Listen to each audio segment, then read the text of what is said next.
नमस्कार फ्रेंड्स, हमारे YouTube channel Shiv Shakti study mind पे आप सभी का स्वागत है। आज हम आपसे यूपी बोर्ड क्लास 12 में हिंदी सीरीज से श्लेष अलंकार की परिभाषा एवं उसके कुछ महत्वपूर्ण उदाहरणों के विषय के बारे में चर्चा करेंगे। हम आपको बहुत ही सरल और सहज भाषा में श्लेष अलंकार के लक्षण एवं उसके गुणधर्म समझाने का प्रयास करेंगे। साथ ही हम आपसे उसके जो उदाहरण आपको यहाँ बताएंगे वह आपकी इंटरमीडिएट की परीक्षा के लिए बहुत ही उपयोगी है। उससे पहले अगर आपने अभी तक हमारे साथ चैनल को सब्सक्राइब नहीं किया है और आप हमारे साथ नए जुड़ रहे हैं तो कृपया हमारे चैनल को सब्सक्राइब कीजिए। हमारे चैनल का सब्सक्रिप्शन लिंक आपको हमारे डिस्क्रिप्शन बॉक्स में मिल जाएगा। उसके साथ साथ यदि अगर आपको हमारा कंटेंट अच्छा लग रहा है तो प्लीज़ हमारे वीडियोस को लाइक करिए, कमेंट बॉक्स में अपने सुझाव कमेंट करिए और साथ ही साथ दूसरों के साथ साझा करिए जिससे वह भी इसका आनंद ले सके। अगर आपने अभी तक आपने अलंकार की परिभाषा एवं उस अनुप्रास अलंकार एवं उसके भेद से संबंधित वीडियोस को नहीं देखा है तो उसका भी लिंक हमारे डिस्क्रिप्शन बॉक्स में दिया हुआ है। साथ ही साथ हमने यमक अलंकार की परिभाषा उसके भेद एवं उदाहरण संबंधी भी एक वीडियो बनाया है जिसे हमने अपलोड किया हुआ है। उसका भी लिंक हमने नीचे डिस्क्रिप्शन बॉक्स में दिया हुआ है। आइए प्रारंभ करते हैं। सबसे पहले यमक श्लेष अलंकार की परिभाषा एवं उसके बाद उसके उदाहरण। परिभाषा यानी उसके लक्षण क्या होते हैं। आइए शुरू करते हैं। श्लेष अलंकार क्या होता है? जब वाक्य में कोई शब्द एक ही बार आया हो परंतु उसका अर्थ अलग अलग हो। मतलब किसी वाक्य में हमने कोई शब्द एक ही बार प्रयोग किया है, कवि ने वाक्य में कोई शब्द एक ही बार प्रयोग किया है और उसका अर्थ अलग अलग हो, उसका अर्थ एक से अधिक हो तो वहां पर कौन सा अलंकार होता है दोस्तों? वहां पर श्लेष अलंकार होता है। आइए उदाहरण देखकर और हमें अच्छे से समझ में आएगा। सबसे पहला उदाहरण है आपका, यह कई बार बोर्ड परीक्षा में पूछा गया, रिपीटेड है। हम हर बार अगर पूछा जाएगा तो इन्हीं में से कोई एक पूछा जाएगा।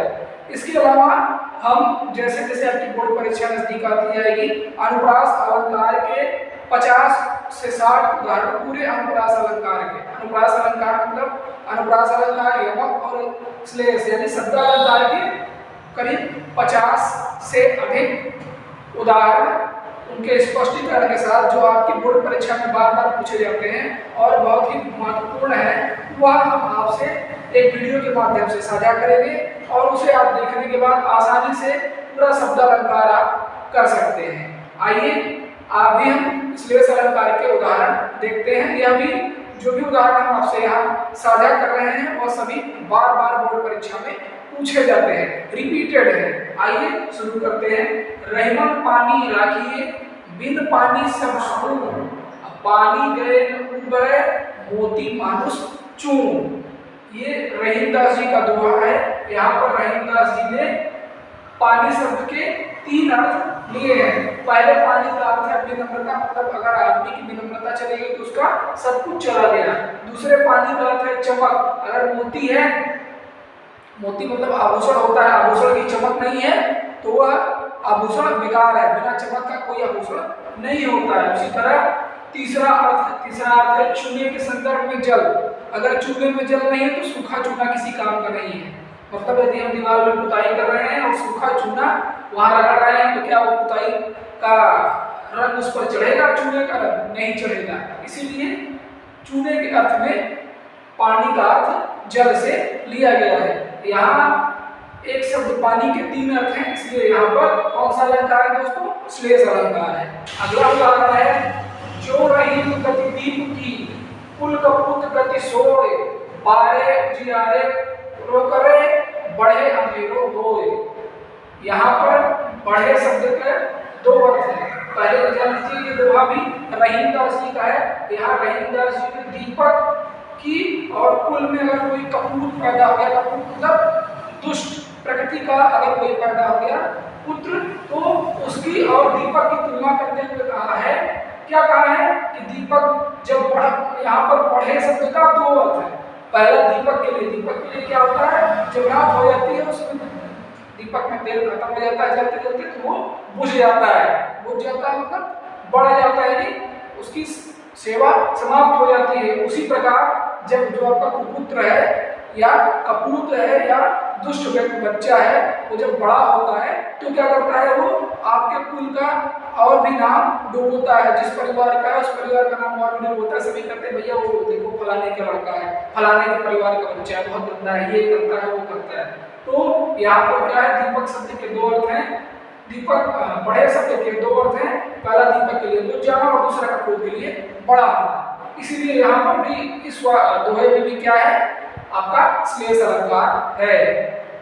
अगला है सीधी चलते राह जो रहते सदा निशंक, जो करते विप्लव उन्हें हरि का है आतंक। यहाँ पर हरि शब्द के दो अर्थ हैं, पहला बंदर और दूसरा भगवान। इस पंक्ति का अर्थ क्या है, जो सीधी चलते राह जो रहते सदा निशंक, मतलब जो सीधे, अगर आप कहीं जा रहे हो रास्ते पर आपको बंदर दिखाई दे रहा है, अगर आपको बंदर दिखाई दे रहा है तो आप अगर सीधे रास्ते चले जा रहे हो उनकी तरफ देखोगे भी नहीं तो आप आसानी से जा सकते हैं। वो आप पर हमला नहीं करेंगे जब तक कि आप उन्हें छेड़ेंगे नहीं। उसी प्रकार अगर जो दुष्ट व्यक्ति होता है, अगर वो दुष्टता करेगा तो भगवान उसको सजा देंगे। तो या इसीलिए यहाँ पर जो हरि शब्द है इसके दो अर्थ हैं, एक हरि का अर्थ है बंदर और दूसरे का भगवान। इसीलिए इस वाक्य में भी या इस पंक्ति में भी कौन सा अलंकार है, श्लेष अलंकार है। अगला है आपका जो घनीभूत पीड़ा थी मस्तक, जो घनीभूत पीड़ा थी मस्तक में घनीभूत सी छाई, दुर्दिन में, जो घनीभूत पीड़ा थी मस्तक, एक ही बात हो गया है। जो घनीभूत पीड़ा थी मस्तक में छाई, जो घनीभूत पीड़ा थी मस्तक में छाई, दुर्दिन में आंसुबन आज बरसने आई। प्रस्तुत पंक्ति में घनीभूत शब्द के दो अर्थ हैं। कौन कौन से, एक घनीभूत शब्द का पहला अर्थ है मन में इकट्ठी पीड़ा और दूसरा आकाश में एकत्रित बादल। ये जो पंक्ति है आपकी महादेवी वर्मा जी की कविता से ली गई है। महादेवी जी दुख की महान कवयित्री उनको कहा जाता है। उनके जितने भी काव्य हैं वो सभी पीड़ा से, स्त्री की पीड़ा को दर्शाते हैं, मन की व्यथा को दर्शाते हैं। तो इसमें कह रहे हैं घनीभूत, घनीभूत मतलब बहुत गहरी, उनके मन में बहुत गहरी जो पीड़ा थी वो उन्होंने बादल, जब बादल छाए तो उन्होंने कहा कि जो मेरे मन में घनीभूत पीड़ा थी, मतलब बहुत ज्यादा मन के अंदर मेरी पीड़ा इकट्ठी हुई थी, आज मेरा दुर्दिन है, मुझे मतलब बहुत कष्ट है, तो बादल रूप में वो बाहर बरस रही है, बदली जो है वो बरस रही है। तो यहाँ पर घनीभूत शब्द के दो अर्थ है, कौन कौन सा, पहला मन में इकट्ठी पीड़ा और दूसरा आकाश में उपस्थित बादल। तो इसलिए यहाँ पर क्या है, श्लेष अलंकार है। अगला है मेरी भव बाधा हरो राधा नागरी सोए, जा तन की झाई करे श्याम हरित दुखी होए। ये शब्द ये आपका क्या है, ये मीराबाई के पद से, मीराबाई के द्वारा गाया गया पद है। यहाँ पर हरित शब्द के दो अर्थ हैं, पहला हरित शब्द का अर्थ है प्रसन्न होना और दूसरा हरित शब्द का अर्थ है हरे रंग का होना। और राधा जी, आप मीराबाई जी कह रही है कि हे राधा देवी मेरी भी पीड़ा को हरिए, जैसे अभी मेरे अंदर भी वैसी ही छाई पड़ गई है, जैसा जब बादल नहीं बरसता तो उससे पहले जहाँ जो पेड़ पौधे होते हैं वो सूख जाते हैं, वैसे मेरे अंदर भी वो पड़ गई है। और जैसे ही बादल बरसे, जैसे ही बादल बरसेगा वैसे ही वो हरे हो जाते हैं।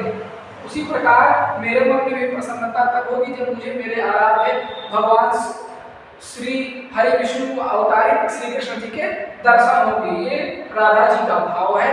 और यहाँ पर इसीलिए हरित शब्द के दो अर्थ है, पहले हरित का अर्थ है पेड़ के हरे, राधा जी के मन में, किसी के मन में प्रसन्नता आने से, और दूसरे हरे शब्द का हरे रंग का हो जाना, जब बादल बरसेगा तो जो सूखी झाड़ी है वो हरी भरी हो जाएगी। इसीलिए इस पंक्ति में भी क्या है, श्लेष अलंकार है। अगला वाक्य है रावण सर सरोज बनचारी चले रघुवीर शिव। इस वह प्रस्तुत पंक्ति में भी क्या है, सिलीमुख शब्द जो दिया हुआ है उसके दो अर्थ है, एक का अर्थ है बाण और दूसरे का भंवरा।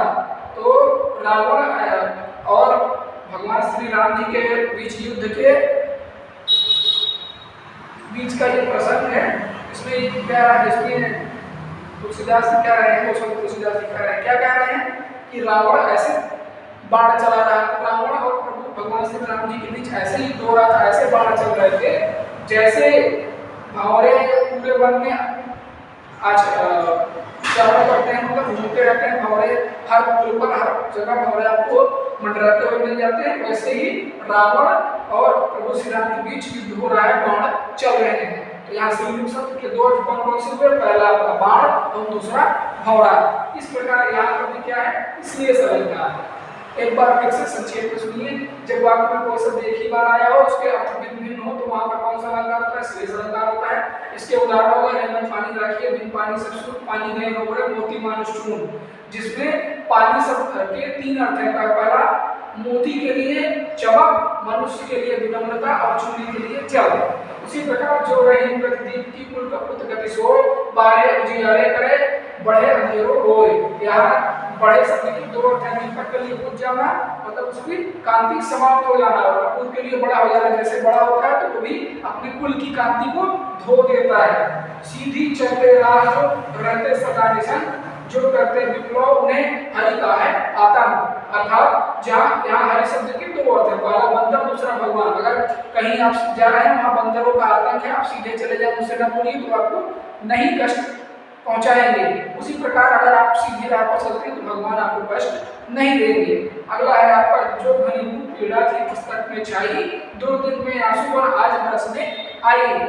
ये यहाँ घनीभूत शब्द के दो अर्थ हैं। एक अर्थ है मन में इकट्ठी पीड़ा, जितना जो था मन में वो, और दूसरा आकाश में उमड़ते घूमते बादल। अगला है आपका, मेरी हो बाधा हो राधा बादल सोए, अजापन की झाई पर श्याम हरिद्रती हो। यहाँ पर हरित शब्द के दो अर्थ हैं, पहला मन की प्रसन्नता से और दूसरा वर्षा ऋतु आने पर सूखी पड़ी झाड़ियों के हरे भरे हो जाने से। अगला है, रावण सर सपोज मन चाही चल रघुवीर सिलीमुख। यहाँ पर सिलीमुख शब्द के दो अर्थ है, पहला बाण से एवं दूसरा भंवरे से। बाण भगवान श्री राम और रावण के बीच युद्ध चल रहा है, उनके बीच कवि कह रहा है कि उनके बीच जो बाण चल रहे हैं, मतलब तीर जो चल रहे हैं, वो कैसे चल रहे हैं, जैसे जंगल में भंवरे भ्रमण करते हैं, और उसी तरह से उनके बीच में बाणों की वर्षा हो रही है। आशा करते हैं आपको ये श्लेष अलंकार और उसके उदाहरण अच्छे से समझ में आया होगा।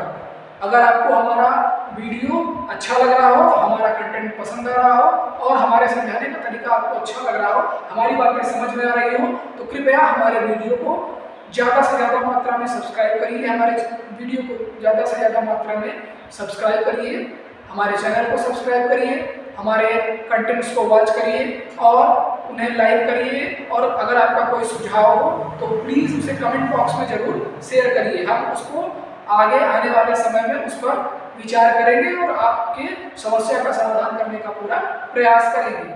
उससे पहले अगर आपने अभी तक हमारे चैनल को सब्सक्राइब नहीं किया है तो कृपया एक बार जरूर सब्सक्राइब करें और दूसरों के साथ शेयर करें तथा बेल आइकन का बटन भी प्रेस करें, जिससे नया वीडियो अपलोड होने पर आपको पता चलता रहे। धन्यवाद।